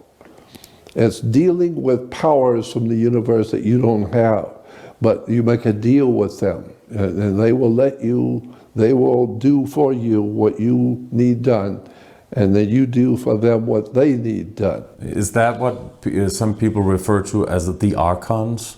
Yeah, and a lot of motion picture and entertainment people will tell you they made a deal with the devil. And lots and lots of important people have said that publicly. We made a deal with the devil. Because they took part in satanic rituals. Yes, taking part. I could tell you things which are going on in Hollywood right now, but let me tell you something. Understand this. In Europe, before the Roman Empire existed, before Rome, Europe was already dominated by a culture of people. And then Rome came along and overtook it. But there was already a very powerful culture of people in North, East, West, and Southern Europe. And this is where we get our word news: North, East, West, and South, NEWS. And so anything that happens in the North, East, West, or South is news. No, it's the letters make the word news. But there was already a highly developed culture of people living in Europe, and they were called Druids. And today, there's still a very powerful culture in Europe and America. America's almost pure Druid. Today, America is a Druid country. Well, so is Europe. Europe is very Druidic. And the ancient symbols and the words and terms, etc., that they use in Europe, they don't realize those are Druid words and terms. Well, one of the most important symbols that the ancient Druids in Europe used, and they were the Druids were always the lawyers, the doctors, the priests, anything that was important to be, it was a Druid. Druids were very powerful and very intelligent people. But the most important symbol that the Druids had for their magical, to show that they were magical priests, was a magic wand, like Merlin the magician from England, Merlin the magician with a magic wand. Orchestra leaders and conductors around the world use a magic wand. So you play to their music, not yours. I'll tell you when to do this and when to do that. And so the magic wands were always a symbol of Druidic magic, real magic. But magic wands were always made out of the wood of a holly tree. It's made out of holly wood. Get it? And so today, we Americans are orchestrating magic around the world in holly wood, because it's a Druid symbol. And if you bother to go to the encyclopedias or go on the web and look and put into the web pictures, just images, not the regular web, but just on images, and type in Jesus with magic wand, you will see all over Europe and around the world the Old Testament and New Testament people, the 12 apostles, Jesus, Abraham, all the names in the Bible are all doing their miracles with a magic wand. There's all kinds of pictures of Jesus with a magic wand raising the dead and feeding the poor. And the magic wands are made out of the wood of a holly tree. It's made out of Hollywood. And so what I'm saying to you is that Hollywood is a very legitimately de jure and real magical system. And because of that, you have to do rituals, blood rituals, human sacrifice. There's a very powerful, real, legitimate, not of this world magic. And those people who are running Hollywood are connected to things you don't know anything about. And they have the power now to manipulate the world with motion pictures and television. Who's orchestrating that in Hollywood? All of that is being orchestrated out of Hollywood, but it's not because these people are so clever and resourceful and talented. No, they are connected to a power that is not of this world. They're connected to something going on that you would understand as demonism or devil worship or spirit worship. So actors and singers take part in that? Oh, of course they do. Absolutely. Did you see the movie Eyes Wide Shut? Yes. Yeah. Stanley Kubrick. Yeah, Stanley Kubrick.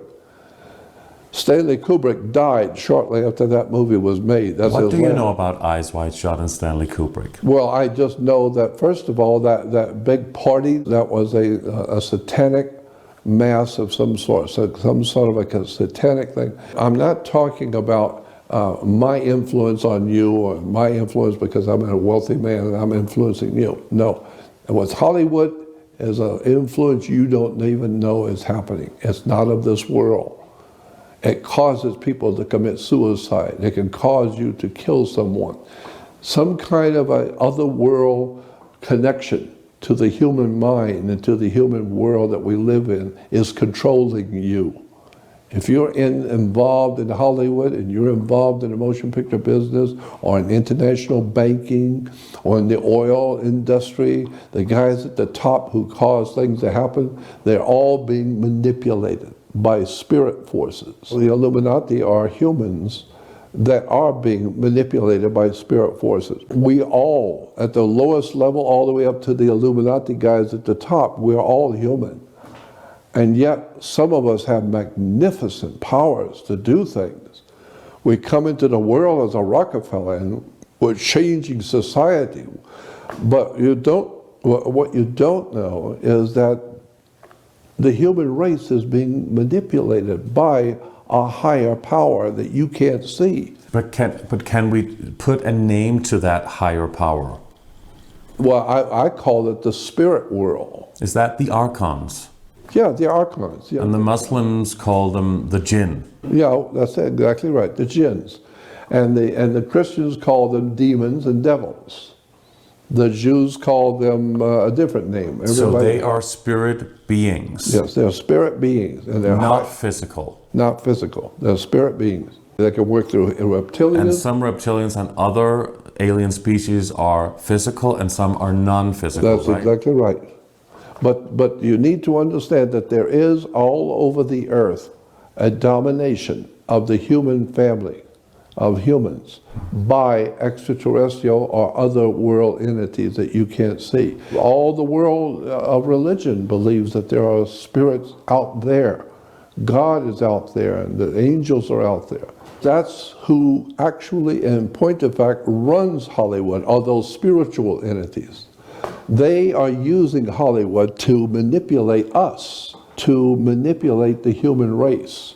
We put out movies that cause the riots. We put out movies that promote the one group against the other group. That is the mind control. The collective mind control. Yeah, exactly. But it's very, very real, very, very powerful, and really scary. Because if you hear that they're sacrificing a child tonight, and there's human sacrifice in California, in Los Angeles. There's human sacrifice. Have you heard that is actually real? Oh, God, yeah, of course. There's human sacrifice that goes on continually in Hollywood. There's human sacrifice. Children are being sacrificed. Why? It's simple. It's very simple. Because if they are going to help you, they can help you. These spirits have powers and know knowledge and powers and technology you don't know anything about. And they can do things that would just scare you. And you think it's just, God couldn't do this. No, it's not God. It's an extraterrestrial, and he's been around 400 million years, and you haven't. So he knows a lot more about the universe and magic than you do. And so he can come here and look like God to you.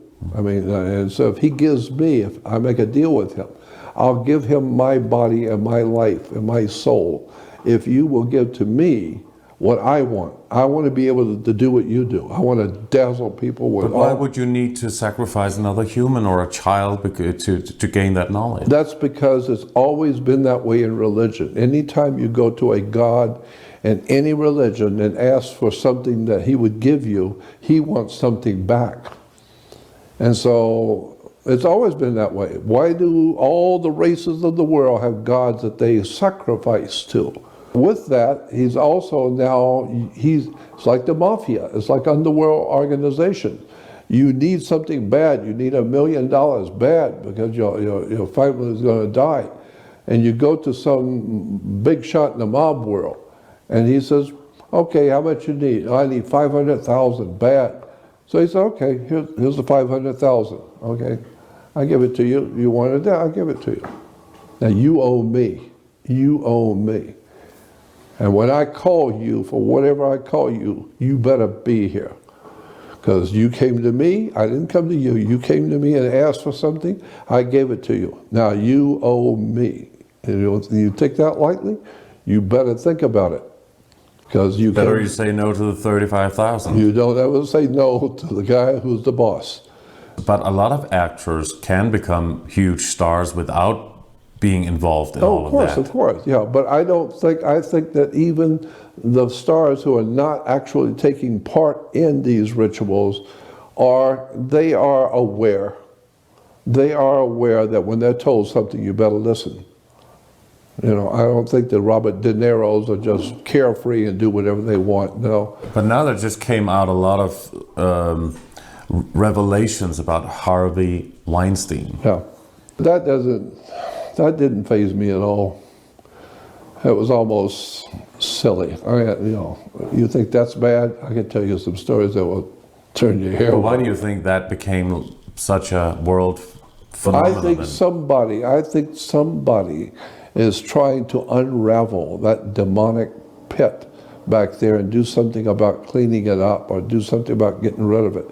Somebody on this earth is very powerful, and I think they are tired of all the crap that's going on in Hollywood with the sex and drugs and rituals. But it's women being abused but by you know him. as well as I do that's not even half the story. So is it a feminist agenda? It's a sexual agenda.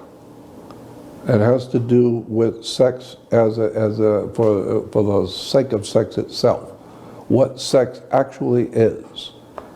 And so when you understand the sex, what it actually is there's a magical, electrical and magical connection to sex.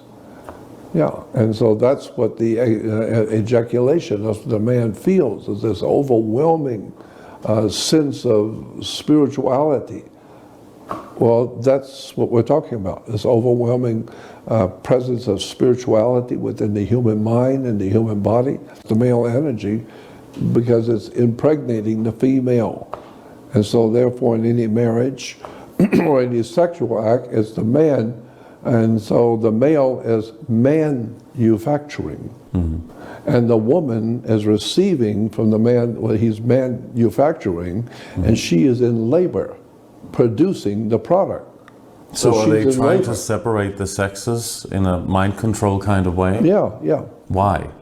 Because of the depopulation plan, or? Well, because it can be used to wipe out your memory of who you are and wipe out your memory of who you are, what you've done. There's all kinds of reasons that I can give you for mind control, and you know as well as I do that there's all kinds of reasons for it. I mean, there's organizations like the mafia would like to have mind control over people that they rob and rape and plunder. Governments would like to have mind control so they don't have to deal with all the goofballs out in the street throwing rocks, and that they can control the masses with narcotics, with dope, with a movie, sex, drugs, alcohol, whatever. Give them whatever they want and get them out of here. You know, To pacify them. Pacify them. Yeah. To not think in a spiritual way. Right. But what we have known for many, many years, I knew this back in the 50s, that sex is a tool that can be used, that Wilhelm Reich talked about the sexual energy and how it can be used to control humans. It can be used to control women and men, but it's a very ancient, arcane science. But if you understand what sex is, it can be used in motion pictures, in music, in colors, and sound, and to control people's thinking. So I'm just saying, I'm not an expert on this subject, but I know enough about it to know. That's why the porn industry is so successful. That's exactly right. Because the guys that run this planet know that sex is a seller. You know, that's why everything you buy in America has got sex connected to it. Yeah. What happens to us when we die? Yeah, that's a good question, no doubt about it. And I have to honestly say that I don't know. But I am tending to think that there is something to reincarnation, because all the major religions of the world teach a reincarnation. And it makes sense to me if you are a spirit and living in a human body, a physical body. So the question I asked a long time ago, what are we? Are we a human body that's the home of a spirit living in it?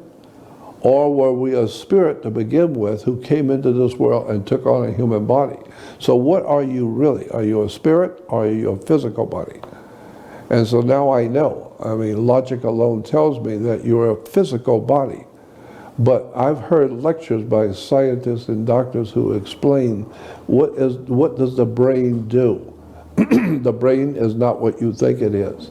If you put a table with 50 brains taken from 50 different people and you just put the brains on the table, you're not going to be able to tell anybody from anybody, because all the brains look the same. You don't even know the difference between male and female. They all look the same. So it's all in the soul. It's all in the spirit. That's right. Personality. That's right. Personality is in the spirit world. Mm-hmm. And the scientist I heard explaining this is a lady scientist, and it was very interesting. She said the question was, what does the brain actually do? And she said, we now know that the brain does only one thing only. It creates and allows for movement. It controls the movement of the brain, the movement of the hands, all of your body functions, where you go, what you're doing. The brain is controlling that.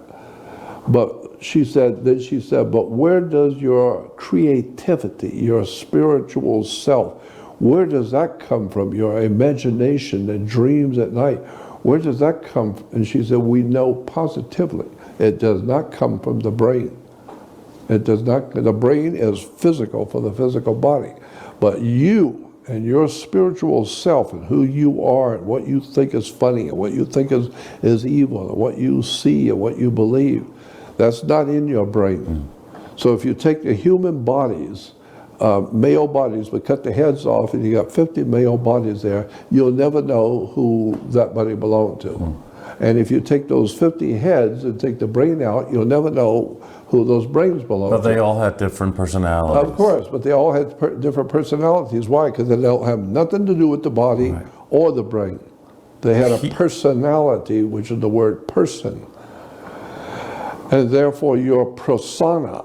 And when you came into your body, when you were born, you have a persona, and therefore we call it a person. Mm-hmm. And so you are who you are, but we don't know where you get your ideas. So let's, of course, assume that we have a soul. I totally believe that, yes. Yes.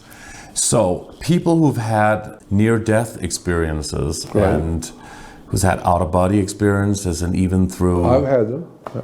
Right, and even who's been in deep meditation and other things, but especially people who've been dead, they've been through this tunnel of light with colors. They went to this white light dimension, which a lot of religions refer to as heaven. Yep. They saw people that had gone before them, family members, and they saw a Jesus figure if they were Christian, or Muhammad, or whatever is the faith that they believe in. They see something called the life review. They see everything that they did in their lives. Yep. And then they are asked if they want to correct something or go back in another body with a wiped memory. Yep. So that's reincarnation. The phenomena that we call reincarnation is true. There's no doubt about that.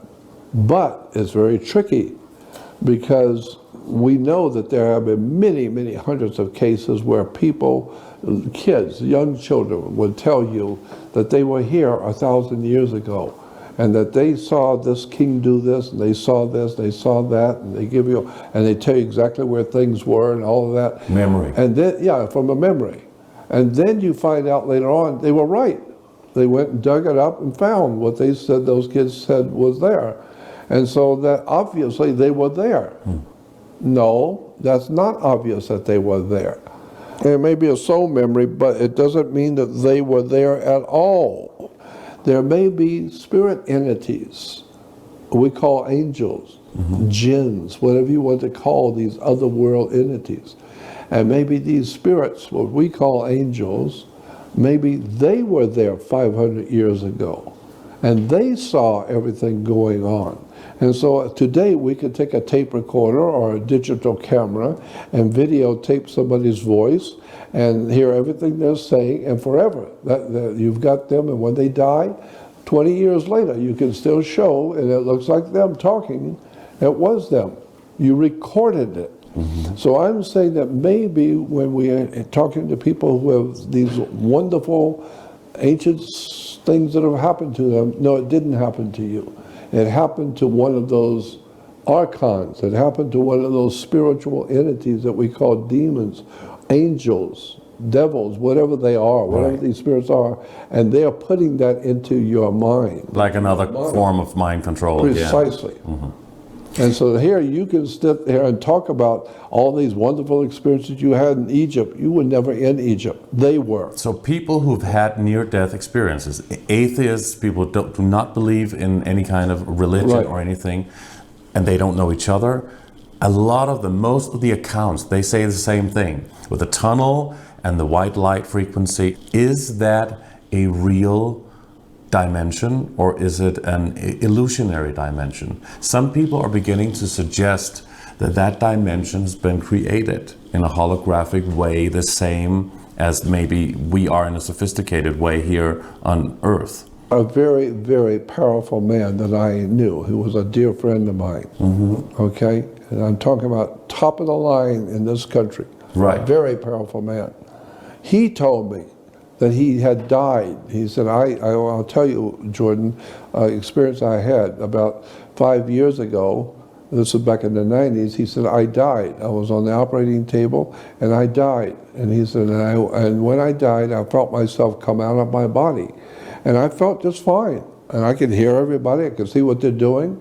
I'm watching everything, and everybody's running around like a chicken with their head cut off because my flat line, and everybody's trying to save me. I don't need to be saved. I feel fine. I'm just watching all you people running around. And he said, all of a sudden, he told me, all of a sudden, I felt myself going backwards into a vortex. And I had no control over it. It was sucking me into a vortex. And he said, I went down a long tube. And I could see a light, and as I was going, there was all kinds of colors as I was spinning around in this tube. This is what this old man told me. And he said that when I came out, there was an angel that met me. When I came out of the tube, an angel met me and said, turn around, you go back. You're not supposed to be here. Turn around and go back. And he said, why? And he said, because one of ours is down there, and you have to go help him. So turn around, you got a job to do. And he said, I felt without any, I didn't do it. It was automatic. I just got sucked back into the vortex, and I went back down through until I came back into the operating room. And he says, I came back as I started going to my body, consciously. I came back and I was looking around, and I saw everybody running around, and then when I felt myself go back into my body, everybody started running around because now my vital signs are coming back. I'm coming back into my body. That's very similar to what a lot of people have said that they experienced. And so he said, so I'm telling you, I did that. And that I went through the tunnel and saw the angel, and he told me to come back. So he believes in that is the end goal, to go to the white light, because he saw the angel. Well, but is it to be in that karma wheel all the time? We won't get out of the matrix. Yeah, I understand. If we can consciously go back again to the body, or we can consciously go to somewhere else, can we choose not to go into that if it is a constructed deception? But you see, I'm not in a position to answer that because I don't know. I have gone out of my body, And I have way too many friends around the world that have told me about their experience of going out of their body and going through tubes and seeing the light. Very similarly. And Yeah. I've also talked to people who say, don't go to the light because they're just going to package you Recycle it, and you yeah. go back into the system again. And so, and so I asked them, well, if I don't go into the light, where would I go? Because if these spirits that you talk about, Yeah. if they can deceive us here, why wouldn't they be able to do that just Well, of course. in a dimension just a Well, little of bit above course. that? Obviously, of course. What we have to really find out is where to go consciously when we leave the body. Wherever it is you go, you need to keep in mind that whoever is in charge of you going anywhere, they're in charge, not you. But do you think that our consciousness can be controlled? But if you were a spirit in a physical body, and that in another spirit world was contacting you and telling you to go out and do these things, it's not contacting your physical body, it's contacting your spirit. And your spirit is now being talked to by a higher spirit. Well, when you die and your spirit leaves your body, so it's no big deal. They talk to your spirit all the time. Unless you're becoming conscious about it now. Yes, but what is happening? Yeah.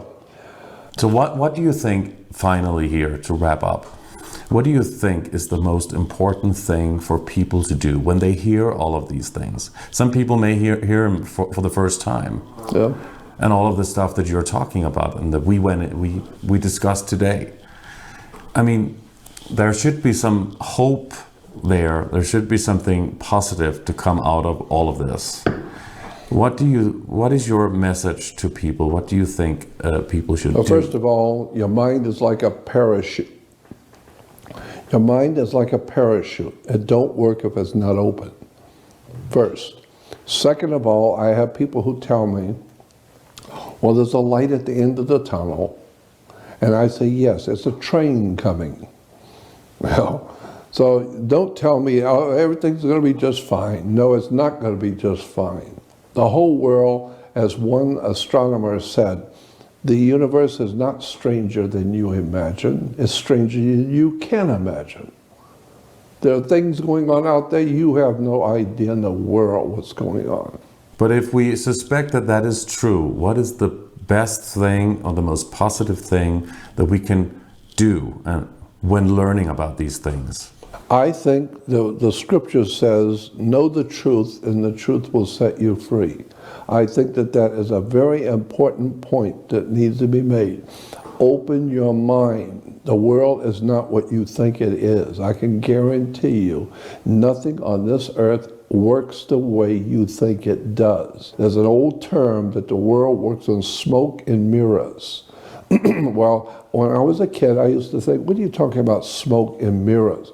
I mean, if you walk out in front of a bus and you get run over, that wasn't smoke and mirrors, that's real. So what do you talk about the world works on smoke and mirrors? Well, now I understand the term. It means deception. Words and terms and ideas that are told to you when you were growing up, that's not true, but they're deception. And so the world you come up into and grow into is filled with smoke and mirrors, symbolically meaning when you look at something, no, you're looking at yourself as a mirror. And then you look over here to an attorney or an expert to tell you this, and he's telling you something else, a bunch of smoke. What is the best thing we can do? Even when we say the truth will set us free, Well, which is right. Yeah. But how can we go on from there? The first thing is first. You need to, for the first time in your life, understand completely what humility means. Because if you're arrogant and you know everything there is to know about everything and you don't need to hear all this other nonsensical stuff, talk audibly to the Great Spirit. I do believe in God. I do believe there is a spirit in the universe. Which is good? Yes, which is good. Well, it's not good. It is just what it is. God says through the prophet Isaiah, I create good, I create evil. I create life, I create death. I create wars and violence, I create peace. I create it all. I'm God and I can do whatever I want to. Sometimes So is there any hope for the human race? and for our spirits? I tend to think that the history of the human race has taught us that there's not any hope for the whole human race. But for those who want more, more will be added. Those who want to know will begin to learn things they're supposed to know. Certain people will learn what they want to know. It will be given to them. As I have what is called faith. But faith is not what Christians think it is. Whatever is supposed to happen, it will. Whatever you're supposed to learn, you will. If you're not supposed to, you won't. So I'm just saying that the world is far different than what you think it is. And not like that astronomer said, the universe is not only stranger than you imagine, it's stranger than you can imagine. There is a world of topics and subjects and things that we could talk about for hours. There are so many things.